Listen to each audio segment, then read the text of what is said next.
नमस्कार दोस्तों। आज मैं आपको पुनर्जन्म की एक अद्भुत कहानी सुनाने जा रही हूँ।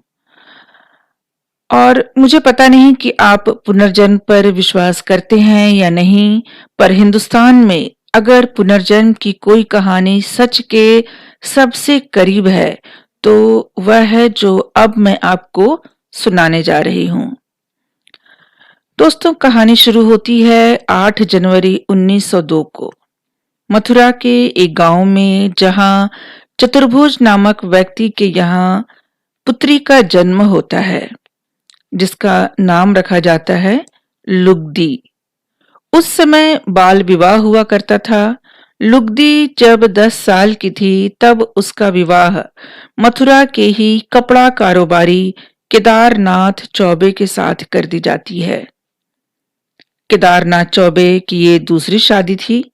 पहली पत्नी का देहांत हो गया था। वक्त बीतता है।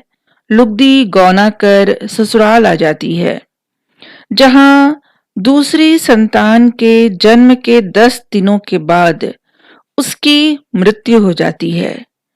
पहली संतान मृत ही जन्म ली थी और दूसरी को उसने सिर्फ एक बार ही देखा था। तबीयत खराब होने के कारण बच्चे को उससे अलग रखा जाता था।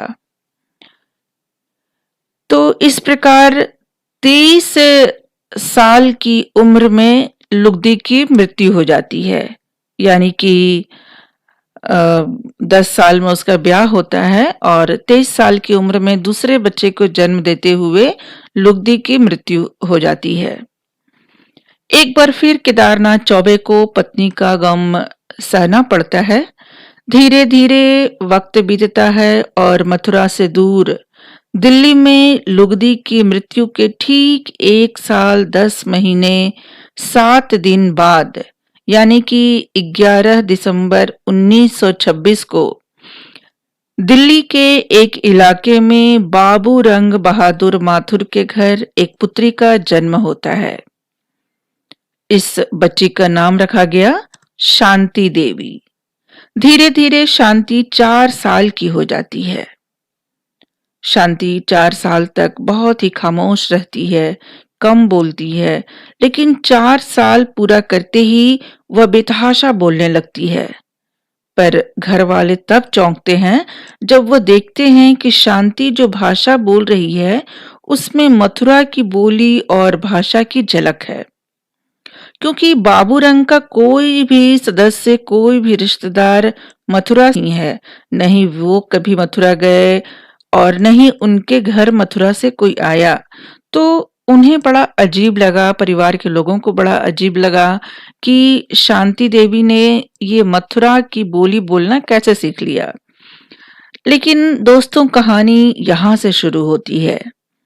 जैसे जैसे शांति बड़ी होती है, वह कहना शुरू कर देती है कि मेरी शादी हो गई है, ये मेरा घर नहीं है, मेरा घर तो मथुरा में है, जहां मेरा पति है, बेटा है, पूरा परिवार है। घर वाले शुरू में उसकी बातों पर ध्यान नहीं देते थे, पर वह वही बात रटती रहती थी। धीरे धीरे उसने जिद पकड़ ली कि मुझे मथुरा ले चलो, मुझे अपने पति के पास, बेटे के पास जाना है, मुझे वहां ले चलो। और माता पिता उसके बाद बहुत परेशान रहने लगे। उन्होंने उसे डॉक्टर को भी दिखाया, साइकियाट्रिस्ट के पास भी ले गए, फिजिशियन के पास भी ले गए। किसी ने कहा कि हो सकता है कि कोई ऊपरी साया, यानी कोई भूत प्रेत का साया हो, तो ओझा गुनी को भी दिखाया गया, पर इससे कोई लाभ नहीं हुआ। धीरे धीरे शांति देवी 6 साल की हो गई। जिस तरह अपने बच्चे के जन्म, पति और घर परिवार के बारे में वो बताती, लोगों को लगने लगा था कि कहीं न कहीं ये पुनर्जन्म की कोई घटना तो नहीं है। फिर लुगदी बनाम शांति ने बताना शुरू किया कि मेरा पति गोरा है, उसके गाल पर एक मस्सा है, वह आंखों पर रीडिंग ग्लास लगाता है। पर वह अपने पति का कभी नाम नहीं लेती। जब उससे नाम पूछा जाता तो वो शर्मा जाती थी। दोस्तों, उस समय वो दौर था जब पत्नियां अपने पतियों का नाम नहीं लेती थी।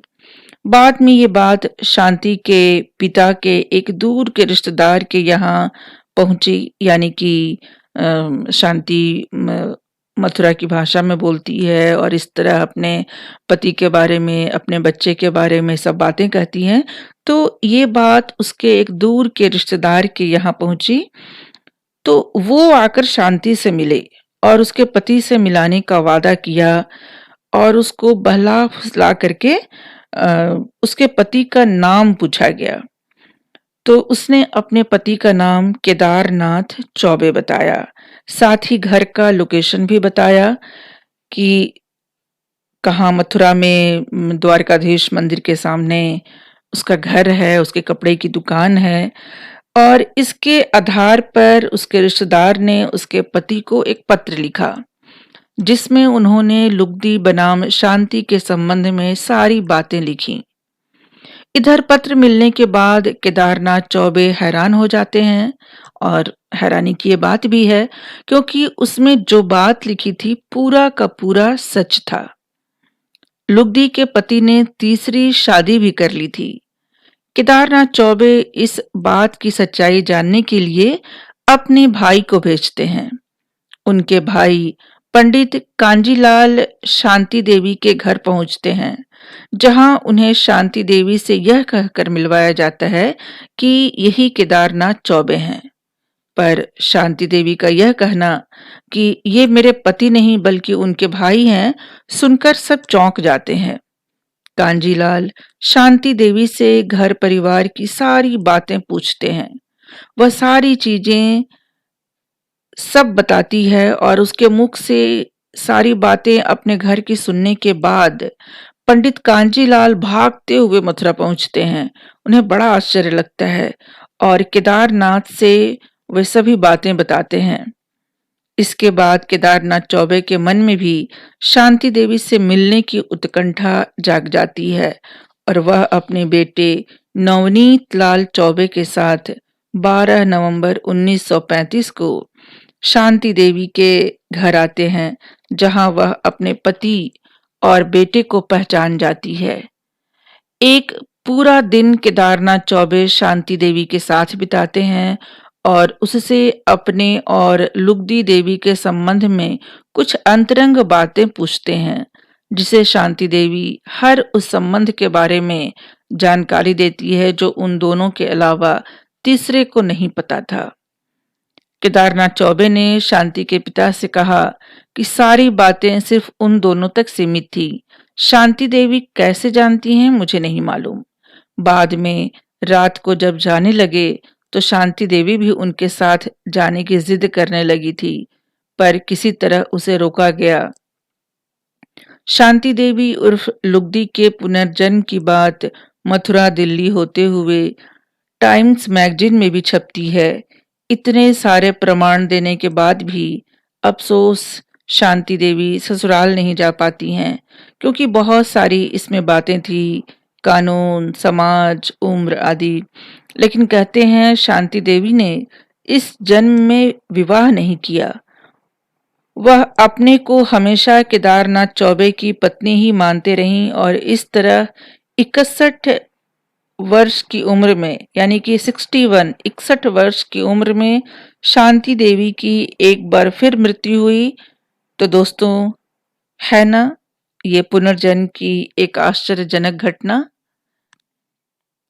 धन्यवाद।